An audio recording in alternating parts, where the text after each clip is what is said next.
నమస్తే, welcome to our channel. నేను మీ వెంకటేష్.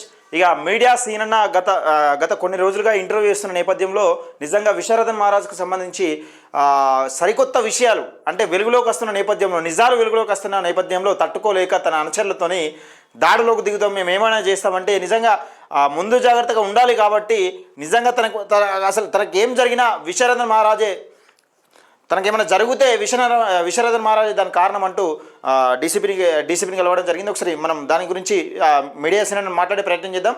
ఒకసారి మీడియా సేన ఇచ్చిన కంప్లైంట్ చదివే ప్రయత్నం చేద్దాం. దయచేసి విశారదన్ మహారాజు ఈ బెదిరించుడు ఉరికించి కొడతా, లేకపోతే అక్కడ కొడతా, ఈడ కొడతా, నేనో కొడతా, నా గురించి నిజాలు చెప్తే ఎవరినైనా కొడతా అన్నట్టుగా ఈ బెదిరించును. పాపం వాళ్ళ అనుచరులు కూడా చెప్తా ఉన్నా, ఏదైనా ఇరుక్కుంటే మీరు ఇరుక్కుంటారు, ఎందుకంటే మీ నాయకుడు కరెక్టే ఉంటాడు, అక్కడ పోలీస్ స్టేషన్ కాదు కదా, ఒక అడుగు కూడా మీ ఒక్కన తొంగి చూడడు, ఎందుకంటే మీరు ఏదో రెచ్చగొడితే రెచ్చిపోయి మేము వాళ్ళని కొడతాం వీళ్ళని కొడతామంటే ఇట్లా. మరి చాలామంది ఇప్పుడు తీన్మార్ మల్లన్న పైన చాలామంది యూట్యూబర్లు వీడియోలు చేస్తూ ఉన్నారు.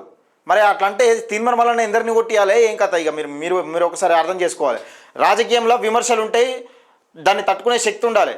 నిజాలు బయట, ఇప్పుడు నువ్వు ఎదుటోని గురించి ఎట్లా చెప్తున్నావు, నీ గురించి కూడా నిజాలు నువ్వు ఎదుటోని గురించి ఆధారాలు లేని ఆరోపణలు ఎట్లా చేస్తున్నావు, నీ గురించి ఈయన ఆధారాలతో సహా నీకు సంబంధించిన వ్యక్తులు కూడా చెప్తారు, ఇంకా నీ ఫ్యామిలీ మెంబర్స్ కూడా చెప్తారు, నీతో మోసపోయిన వాళ్ళు కూడా వస్తారు.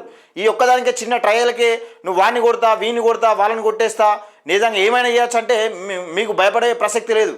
దయచేసి ఒకసారి సీనియర్ ఇచ్చిన కంప్లైంట్ చదువుదాం. గౌరవనీయులైన డీసీపీ శంషాబాద్గా నమస్కరించి రాయినది ఏమనగా, నేను సొంటె శ్రీనివాస్ @మీడియా శ్రీనివాస్ అన్న సొంటె శాంతయ్య, వయసు 38 సంవత్సరాలు, దానికి సంబంధించింది. అయితే నేనగా గతంలో 2016 నుండి 2020 వరకు దాదాపు 5 సంవత్సరాల పాటు దళిత శక్తి ప్రోగ్రాం డిఎస్పీ, ప్రస్తుతం ధర్మ సమాజ్ పార్టీలో ఆ సంస్థ అధినాయకుడు చెరుకుపల్లి విశారదన్ తో కలిసి రాష్ట్ర స్థాయి నాయకుడిగా పనిచేశాను. ఆ క్రమంలో విశారదన్ మహారాజ్తో కలిసి రాష్ట్ర స్థాయిలో పనిచేసిండు. గుర్తుపెట్టుకోండి, వీళ్ళందరూ మరి ఎదిగిరో ఎదగలేదో, విశారదన్ మహారాజ్ కింద ఎంతమంది రాష్ట్ర స్థాయి నాయకులు ఉన్నారు, ఎంతమంది సీనియర్లు ఉన్నారు, అప్పుడెంతమంది ఉండే విశారదన్ డిఎస్పీ పార్టీలో, డిఎస్పీ స్థాపించినప్పుడు ఎంతమంది నాయకులు ఉండేటోళ్ళు సీనియర్లు, ఇప్పుడు ఎంతమంది ఉన్నారు అనేది ఒక్కసారి తెలుసుకోరు మీరు. ఇక అతడు చేసిన యొక్క విధి పరిణామాలపై అయితే ఆ క్రమంలో విశారదన్ యొక్క విధానపరమైన తప్పులు, ఆ ఉద్యమం మాటన అతడు చేసిన ఆర్థికపరమైన అవకతవకలు మొదలగు అంశాలపై మీద మా ఇద్దరికి విభేదాలు రావడం, నన్ను ఉద్యమం నుండి తొలగించడం కోసం నాపై అనేక ఆరోపణలు చేసి అందులో భాగంగానే నేను ఒక ఆన్లైన్ బిజినెస్ చేస్తున్నానని, ఆ బిజినెస్ ద్వారా ఉద్యమాన్ని నిర్వీర్యం చేస్తున్నానని, నాటి పాలక ప్రభుత్వం టీఆర్ఎస్కు 20 కోట్లకు అమ్ముడుపోయానని, ఉద్యమ ద్రోహినని, ఇల్లీగల్ దందా చేస్తున్నానని కార్యకర్తల మధ్య నన్ను ఒక దొంగగా చిత్రీకరించి నాపై తప్పుడు కేసులు బనాయించి జైలు పాలు చేశాడు. ఒక్కటే గుర్తుపెట్టుకోండి మిత్రులారా, ఆనాడు ప్రభుత్వం ఆనాడు విశారదన్ మహారాజు ఉద్యమం చేస్తున్నప్పుడు మీడియా సీన్ పైన తప్పుడు ఆరోపణలు చేసి తప్పుడు కేసులు పెట్టినప్పుడు నిజంగా ఇప్పుడు మీడియా సీన్ అనే వ్యక్తి నిజంగా కేసీఆర్తో కుమ్మక్క 20 కోట్లకు అమ్ముడుపోయి ఒక ఆన్లైన్ బిజినెస్ ఒక దందాగా ఏర్పరిచినట్టుంటే ఈ మీడియా సీన్ అనే వ్యక్తి పైన కేసు కాకపో. ఎందుకంటే ఈయన ఆరోపణలు చేసింది ఎవరిపైన? కేసీఆర్తో కుమ్మక్క 20 కోట్లకు కుమ్మక్క అయ్యిండు అని ఈయన మీద ఎలిగేషన్ వేసిండు కదా. కేసు ఎట్లయితుంది మరి? కేసు కాదు కదా. ఇప్పుడు ప్రభుత్వంలో ఉన్న బీఆర్ఎస్ పార్టీ కదా, అప్పుడున్న బీఆర్ఎస్ టీఆర్ఎస్ అప్పుడున్న పార్టీ కదా. నువ్వు కేసు ఎట్లయితే ఏమైనా కేసు కాకపోగా నిజంగా కుమ్మక్కాయ ఉంటే అది అర్థం చేసుకోవాలి విషయం. ఇక తప్పుడు కేసులు బనాయించి జైలు పాలు చేశాడు. అనంతరం నేను విశారదన్ యొక్క ఉద్యమాన్ని, అతడి తప్పులను కూడా ప్రశ్నిస్తూ సోషల్ మీడియా వేదికగా సమాజానికి తెలియజేస్తున్న ప్రస్తుతం నేను అందుకు గాను అప్పుడే తన అనుచరులతో వివిధ రూపాల్లో బెదిరింపులకు పాల్పడ్డాడు. ఇక ప్రస్తుతం గత కొన్ని వారాలుగా నేను కొన్ని మీడియా ఛానళ్లకు ఇంటర్వ్యూలు ఇచ్చిన సందర్భంలో విశారదన్కి సంబంధించిన అనేక వాస్తవాలను వ్యక్తీకరించడం జరిగింది. కావున ఇప్పుడు కూడా తన యొక్క అనుచరులతో నాపై భౌతిక దాడులు చేస్తామని నా దగ్గర బంధువులకు, నా మిత్రులకు ఫోన్ చేసి పరోక్షంగా బెదిరింపులకు పాల్పడుతున్నాడు. ఇది పరోక్షంగా బెదిరింపులకు పాల్పడుతున్నాడట. ఒకసారి మనం మాట్లాడే ప్రయత్నం చేద్దాం. మరి నిజంగా విశారదన్ మహారాజు నీ గురించి నిజాలు చెప్తే నీకు ఎందుకు దడుక్కు అంటుంది, మరి ఎందుకు భయం అవుతుంది అనేది తెలుసుకునే ప్రయత్నం చేద్దాం.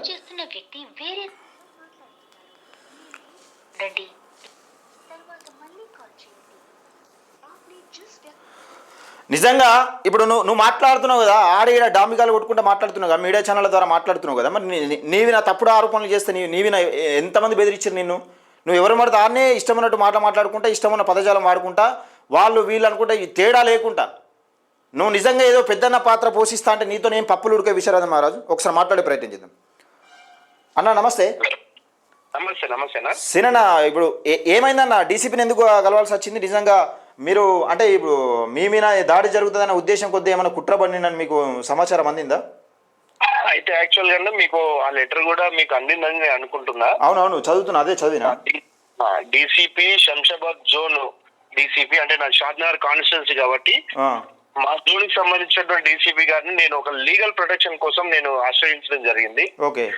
ఎందుకంటే విశారద్ అనేటువంటి ఇతను గతంలోనే నేను దాదాపు 2 సంవత్సరాల క్రితమే ఇతడి పైన ఇతడికి సంబంధించినటువంటి నిజాలన్నీ కూడా బయటపెట్టే క్రమంలో కొన్ని భౌతిక దాడులు చేసేటువంటి ప్రయత్నం డైరెక్ట్లీ ఇండైరెక్ట్లీ చేయించడం జరిగింది. సో దాన్ని దృష్టిలో పెట్టుకొని ఈ మధ్య కాలంలో నేను మాట్లాడినటువంటి ఇంటర్వ్యూల్లో అనేక విషయాలు, ఆ విషయాలన్నీ కూడా సైద్ధాంతికంగా ఉన్నటువంటి విభేదాలన్నీ కూడా నేను బయట పెట్టడం జరిగింది. సో అవి అతని ఆ పునాదులను కదిలించేటువంటి విషయాలు కాబట్టి సో సహజంగానే అతడు వాటిని జీర్ణించుకోలేడు కాబట్టి సో దాన్ని దృష్టిలో పెట్టుకొని తన అనుచరులను, కొంతమంది రోబోటిక్ గా ఉన్నటువంటి తన అనుచరులను ఆ ఉసిగొల్పి వాళ్ళని రెచ్చగొట్టి ప్రేరేపించి సోషల్ మీడియా దాడి గాని భౌతిక దాడులు గాని చేసేదానికి ప్రయత్నం చేయిస్తాడు. కాబట్టి సేఫ్ సైడ్ గా నా శ్రేయభిలాషులు, నా మంచి కోరుకునేటువంటి వాళ్ళు కొంతమంది లీగల్ అడ్వైజ్ ఇవ్వడం జరిగింది. ఒక పిటిషన్ అయితే ఇచ్చుంటే బాగుంటుంది అని చెప్పడం జరిగింది. అవునవును, అంటే నీ జాగ్రత్తలు నువ్వు ఉండాలి. ఎందుకంటే ఇప్పుడు రాజ్యాధికారం అంటే దాహం కొద్దీ నిజంగా ఎవరినైనా బలిపశం చేసింది అనుకో పరిస్థితి, మనకంటూ ఒక ఫ్యామిలీ ఉన్నది, మనం కూడా సేఫ్టీ జోన్లో ఉండాలి, సేఫ్ జోన్లో ఉండాలి. మన ఇప్పుడు ఈ ఆఫీస్ పైన కూడా దాడి చేస్తాం, నిన్ను కూడా ఉరికించి కొడతామని నాకు కూడా విశారదన్ అనుచరులే కాల్ చేశారు. అదే ఇవన్నీ కొన్ని ఏమంటాం కొన్ని ప్రయత్నాలు, ఇలాంటి ప్రయత్నాలు కొన్ని చేస్తా ఉంటారు. అన్ని కూడా నిలువులే కానీ సేఫ్ సైడ్ లో మనకి లీగల్ గా మనం రాజ్యాంగబద్ధంగా ఉన్నాం కాబట్టి, రాజ్యాంగబద్ధంగా మనం మాట్లాడుతున్నాం కాబట్టి అక్కడ చాలా మంది అనుకునేది ఏంటంటే అంటే అతన్ని మాయలో ఉన్నటువంటి వాళ్ళు వాడు వీడు సైకో అని చెప్పని అంటున్నాడు అని చెప్పని అనేటువంటి కొన్ని విషయాలు ఉండొచ్చు. కానీ ఆ పదాలు అనేంత స్థాయికి నువ్వు దిగజారిపోయిన వాడిని ఎందుకు అనుకోవద్దు. అంటే ఈయన కూడా మాట్లాడుతుండు ఇష్టం అన్నట్టు, ఎవరి మాట్లాడతా వాళ్ళ మీద మాట్లాడుతున్నాడు కదా. అదే ఇప్పుడు ఇతను వేరే వాళ్ళ మీద మాట్లాడిననే ఉద్దేశంతో మనం మాట్లాడలేదు, కానీ నేను అనేటువంటి మాటలకి ఆ పదాలకి అంటే నువ్వు ఆయనతో కలిసి పనిచేసినావు, ఆయన వ్యక్తిగతంగా ఆయన క్యారెక్టర్ ఎటువంటిది, నిజంగా ఆయన ఎలాంటి వాడు, ఒక రాష్ట్ర స్థాయి నాయకత్వంలో పనిచేసినావు కాబట్టి ఆయన గురించి పూర్తిగా తెలుసు కాబట్టి నువ్వు మాట్లాడినావు కదా. 100% అట్లా అనమాట. సో కాబట్టి ఖచ్చితంగా ఇక ముందు కూడా అతనికి సంబంధించినటువంటి విషయాలు సందర్భోచితంగా మాట్లాడడానికి ఎక్కడ వెనుకడుగు వేసే ప్రసక్తే లేదు. ఇట్లాంటి ఊకదంపుడు, ఇట్లాంటి బెదిరింపులకు కానీ. హలో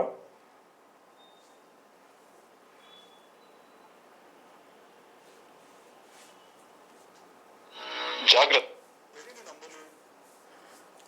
టెక్నికల్ ఇష్యూ ఉన్నట్టుంది, కట్ అయింది. ఓకే అన్న చెప్పండి. అదే ఈ నిజాల్ని, అతనికి సంబంధించినటువంటి నిజాల్ని, సమాజానికి అతని వల్ల జరుగుతున్నటువంటి నష్టాన్ని ఎప్పటికప్పుడు ఖచ్చితంగా బయట పెట్టేటువంటి ఒక సామాజిక బాధ్యత నా పైన ఉన్నది. ఖచ్చితంగా పెడుతూనే ఉంటాను, మాట్లాడుతూనే ఉంటాను. అంటే విశారదన్ మహారాజు బెదిరింపులకు భయపడేది లేదు. నిజంగా విశారదన్ మహారాజు నిజ స్వరూపం ఏందనేది ఈ తెలంగాణ సమాజానికి చూపెట్టేదాకా నేను నిద్రపోయినట్టు మొత్తానికి చూపెట్టాల్సిందే ఖచ్చితంగా. ఎందుకంటే ఇప్పుడు బెదిరింపులు చేసే వాళ్ళకి, ప్రేరేపణకు గురయ్యేటువంటి వాళ్ళకి విశారదని కూడా నేను చెప్తున్నా. సార్ విశారదని ఇప్పుడు నేను చేసినటువంటి సైద్ధాంతిక పరమైనటువంటి విషయాలు ఏవైతే ఉన్నాయో వాటికి నువ్వు సమాధానం చెప్పి ప్రయత్నం చెయ్యి. ఇది మనం రాజ్యాంగబద్ధమైనటువంటి వ్యవస్థలో ఉన్నాం కాబట్టి సమాధానం చెప్పు, వివరణ ఇచ్చుకో, అంతే తప్ప ఏదో ఎవరు మాట్లాడితే వాళ్ళపైన దాడి చేస్తా అంటే రేపు ఈయన పక్షాన మాట్లాడేటోళ్ళు చాలా మంది మనకు క్యూ కడుతున్నారు. మనకు అనేక మంది ఫోన్లు కూడా వస్తున్నాయి. ఇప్పుడు మనం ఇంటర్వ్యూ చేసిన తర్వాత చాలా మంది ఫోన్లు వచ్చినాయి, నాకే ఫోన్లు వచ్చినాయి. మీరు మాట్లాడింది కరెక్ట్, ఆయన చెప్పింది కరెక్ట్, మీరు అడిగింది కూడా కరెక్ట్, ఆయన చెప్పింది 100% వాస్తవం, మేము దగ్గర నుండి చూసినాం, మేము కూడా ఇంటర్వ్యూ ఇస్తామని మనకు చాలా మంది ఫోన్ చేస్తున్నారు. మరి ఎంతమంది మీద దాడులు చేస్తాడు ఈయన? అదే అన్న, ఇవన్నీ బెదిరింపులన్నీ కూడా ఇవన్నీ ముందర పడేటువంటివి కావు. ఇవన్నీ మానుకోవాలి. ఎందుకంటే రాజ్యాంగబద్ధమైన వ్యవస్థలో ఉన్నాం కాబట్టి విమర్శలు ఖచ్చితంగా వస్తాయి. రాజకీయంలో ఉన్నాడు, ఇప్పుడు రాజకీయంలో ఉన్నాడు, ఇప్పుడే జర్నీ ఇప్పుడే స్టార్ట్ అవుతుంది. ఇప్పుడు పార్టీ ఎప్పుడైతే మలిచి నువ్వు డిఎస్పీని దళిత శక్తి ప్రోగ్రామ్ను వెన్నుపోటు, బీఎస్పీ పార్టీకి వెన్నుపోటు వచ్చి ఎప్పుడైతే దళిత శక్తి ప్రోగ్రామ్ను డిఎస్పీ అనే పార్టీ పెట్టి రాజకీయంగా డైరెక్ట్ ఆరగ్రేటింగ్ చేస్తున్నావు, అప్పుడు నువ్వు విమర్శలకు తట్టుకుంటానికి సిద్ధంగా ఉండాలి. అవును, నువ్వు ఎదుటి మీద విమర్శలు చేస్తారు కదా, నీ పైన కూడా విమర్శలు చేస్తారు. ఆ తట్టుకునే శక్తి లేనప్పుడు రాజకీయంలో దిగద్దు. అంతే కదా. అవును కదా. ఇంకొక విషయం అన్నా, నేను ఏమంటున్నానంటే ఇతడి వ్యక్తిగత విషయాలకు నాకు సంబంధం లేదు. ఓకే. ఇతని వ్యక్తిగతంతో మనకు సంబంధమే లేదు అసలు.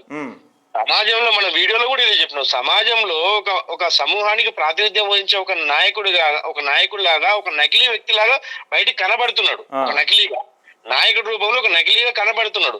బట్ ఇతనికి సంబంధించినటువంటి వ్యవహారం చెప్పాల్సిన అవసరం ఉంది. ఇంకొకటి ప్రధానంగా నేను దాంట్లో చెప్పింది ఏంటి, నువ్వు ఏదైతే కన్షిరామ్ పేరు చెప్తున్నావో కన్షిరామ్ పెట్టినటువంటి పార్టీని నిర్వీర్యం చేయడమే నీ లక్ష్యంగా పెట్టుకున్నావు కాబట్టి దాన్ని ఖచ్చితంగా మాట్లాడాల్సిందే. అంటే మొత్తానికి విశ్వరథన్ మహారాజు బ్లీచింగ్ పౌడర్ వేసి కడిగే ఉద్దేశంలో సీనన్న కనబడుతున్నట్టుగా కనబడుతుంది. అంటే అసలైన విశ్వరథన్ మహారాజు ఎవరు, లోపల ఉన్న విశ్వరథన్ మహారాజు ఎవరు, బయటకు కనబడుతున్న విశ్వరథన్ మహారాజు ఎవరు, నిజాలు నిర్భయంగా చెప్పడానికి విశ్వరథన్ మహారాజును నిజంగా ప్రజలకు నిజమైన విశ్వరథన్ మహారాజు ఎవరన్నా చూపెట్టడానికి సిద్ధంగా ఉన్నావు. దాడులకు భయపడే ప్రసక్తి లేదంటావు. 100% ఈ నకిలీ నాయకుడి భాగవతం అంతా కూడా బట్టబయలు చేసేదాకా నేను నిద్రపోను. ఓకే, 100% అన్న. మీకు కూడా మేము సపోర్ట్ ఉంటాం. వీలైనంత వరకు ఎంతమంది కాల్ చేసినా వాళ్ళతో ఇంటర్వ్యూలు చేసే ప్రయత్నం చేస్తా, నేను మాట్లాడే ప్రయత్నం చేస్తాను. తప్పకుండా. థ్యాంక్ యూ అన్న. థ్యాంక్ యూ అన్న. ఇది విశ్వరథన్ మహారాజు. నువ్వేమో అనుకున్నావు, నువ్వు ఏదో తడిసి మోపడైంది నీకే. ఎందుకంటే నువ్వు వాళ్ళని కొడతా వీళ్ళని కొడతా అంటే ఈ దుకాణాలు బంద్ చేసుకొని, ఇప్పుడు ఇదేమన్నా పాన్ డబ్బా కాదు. నువ్వు చెప్పంగానే ఈ దుకాణం బంద్ చేసుకొని పోయి ఇక బొంత కప్పుకొని ఇంట్లో పండుకుంటానికి నువ్వు మాట్లాడితే నువ్వు డబ్బాలు కొడితేనేమో, నువ్వు ఛానళ్ళ ముంగట పోయి డబ్బాలు కొడితేనేమో అది మేము చూడాలి, మేము చెప్పాలి. ఈ కామెంట్లు పెట్టే బాధ్యత కూడా చెప్తున్నాను నేను. మీ ఐడీలు చేంజ్ చేసి పెట్టండి. ఒక్కొక్కడు 4-5 కామెంట్లు పెడుతుర్రు. దయచేసి అంత చిల్లరగా దిగజారద్దు. ఇప్పుడు ఆయన చెప్పుడు మీరు కామెంట్లు పెట్టుడు అనేది అంత చిల్లర అనిపిస్తుంది అది వ్యవహారం అంతా. ఎందుకంటే చూసేటోళ్ళకు ఇప్పుడు నేను కామెంట్లు ఆఫ్ చేసిన, దేనికోసం ఆఫ్ చేసిన తెలుసా మీకు? అసలు పెట్టినవాడు 4-5 కామెంట్లు పెడతారా ఎవడన్నా? ఇప్పుడు అవన్నీ మేము ఏం జరుగుతుంది, ఏం కథ, ఈ వీడియో చేస్తే ఎట్లుంటుంది, ఏం కథ, ఎలాంటి దాడులు కింద ఎవడనంటే కామెంట్లు చూసుకోరా. ఏ కామెంట్లు చూసేదేముంది? ఒక ఐడితో 4-5 కామెంట్లు పెడితే కామెంట్ చదివేదేమున్నది అలా. ఓడైతే విశ్వరథన్ మహారాజు ఫోటో పెట్టుకునే కామెంట్లు పెడతాడు. ఇంతకన్నా నీచంగా దిగజారితే ఎట్లా విశ్వరథన్ మహారాజు? ఇంత చిల్లర దిగజారకు నువ్వు ప్రజలకు ఏం చేస్తావు, ప్రజలకు ఏం చేయగలుగుతావు? కింద కామెంట్లు ఏముంది? 50,000 వీడియో వేయన కూడా ఒక్కొక్క కామెంట్లు పెట్టరు, లేకపోతే మొత్తం వ్యతిరేకమైన కామెంట్లు ఉంటాయి. దానికి ఆ కామెంట్లను పట్టించుకుంటే మనం ముందుకెళ్ళలేము. కామెంట్లు అనేది ఫేక్ ఐడీలతో ఎన్నైనా పెట్టచ్చు కామెంట్లు. కామెంట్లు చదివి మేము ముందు పోకుండా ఆయి అక్కడనే అంతా మూసుకొని చెదరు కప్పుకొని ఇంట్లో పోయి అనుకుంటున్నామేమో. అది అవన్నీ కలవది. నువ్వు ఎన్ని కామెంట్లు పెట్టించినా వృధా అవుతుంది. దయచేసి మిత్రులారా, విశ్వరథన్ మహారాజు కుట్రను నిజంగా ఈ మీడియా సీనన్న పైన ఏమైనా జరిగింది అనుకో, నువ్వు జరిగినా జరగకుండా నీ మొత్తం నీ భాగవతం బయట పెట్టుడే తప్పకుండా. ఎందుకంటే నువ్వు అవాకులు చివాకులు చాలా వెళ్తా ఉన్నావు. ప్రజలకు ఏం చేయదలుచుకున్నావో అది చెప్పు. అంతేగాని ఆ నాయకుడు ఇట్లా, ఈ నాయకుడు ఇట్లా, ఈ నాయకుడు మరి నీ నాయకత్వం ఏంది, నీ కథ ఏంది అనేది కూడా మేము కూడా చూపెట్టాలి కదా ప్రజలకు. చూపెట్టకపోతే వాళ్ళు ఇప్పుడు మీరు ఒక డేర్ అండ్ డాష్కి ఒక ఇంటర్వ్యూ చేసిరు, మమ్మల్ని ఎందుకు ఇంటర్వ్యూ తీస్తారని అడుగుతారు. మరి రేపు నాకు అనేకమంది కాల్స్ వస్తున్నాయి. ఒక ఇంటర్వ్యూ చేసిన తర్వాత అనేకమంది కాల్స్ వస్తున్నాయి. వాళ్ళకు కూడా సమాధానం చెప్పాలి. నీ చేతులు ఎవరెవరు మోసపోయారు, ఏం కథ అనేది మొత్తం ఒక గుంపే కనెక్ట్ అవుతున్నారు నాకు. మరి నేను వాళ్ళకు కూడా సమాధానం చెప్పాల్సిన అవసరం ఉంటుంది. వీలైతే వాళ్ళ దగ్గర కూడా పోవాల్సి వస్తుంది, లేకపోతే నా ఆఫీస్కి వస్తా అని వాళ్ళు అంటారు. వాళ్ళందరినీ క్యూ కట్టాలంటే ఎంతైనా కొంచెం నీకు చేదుగానే ఉంటుంది. ఇది మింగలేవు. ఇది ఎందుకంటే నువ్వు మింగి తట్టుకోలేవు. కొంచెం విషయం లెక్కనే ఉంటుంది ఇది నీకు. ఎందుకంటే విషయం లెక్కనే ఉంటుంది. నువ్వు చేసిన తప్పిదాలు నీకు ఎట్లా కర్మ ఫలితం అనుభవించాల్సిందే అంటారు కదా, అది కంపల్సరీ అనుభవించాల్సిందే. విశ్వరథన్ మహారాజు నువ్వు ఎన్ని చేసినా, ఎన్ని కుట్రలు చేసినా, దాడులు చేసినా కానీ ఆగే ప్రసక్తి ఉంటుంది. కాకపోతే విశ్వరథన్ మహారాజు రెచ్చిపోయి మేము బట్టలు చింపుకుంటాం అంటే మీ బట్టలు చింపుతాయి. దయచేసి అర్థం చేసుకోండి. ఈ వీడియో ఎక్కువ మందికి షేర్ చేసే ప్రయత్నం చేయండి. ఇక మీరు కామెంట్లు పెట్టేటోళ్ళు ఎట్లా కామెంట్లు పెడుతూనే ఉంటారో నాకు తెలుసు. అది దయచేసి వీడియోని ఎక్కువ మందికి షేర్ చేసే ప్రయత్నం చేయండి. లైక్ చేయండి, కామెంట్ పెట్టండి. టీఎంఆర్ న్యూస్ ఛానల్ని సబ్స్క్రైబ్ చేసుకోండి. టీఎంఆర్ న్యూస్, పేద ప్రజల గొంతుక.